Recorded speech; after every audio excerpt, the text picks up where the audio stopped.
In this video, I'm going to show you how you can easily turn on and off timer in Snapchat.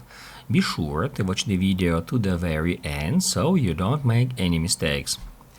Let's get started, guys, and first off we need to open up Snapchat app. As you can see here, currently we are on a Snapchat camera. However, there is no Snapchat timer option right now on the screen.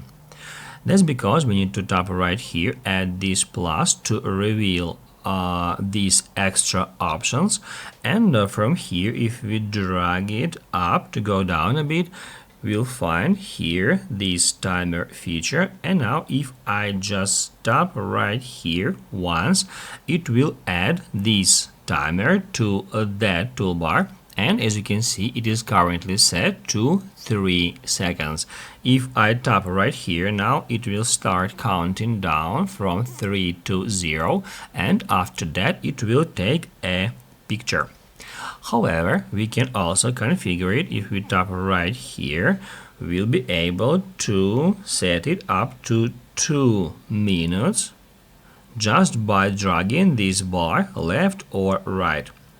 To set timer, just tap right here at set timer.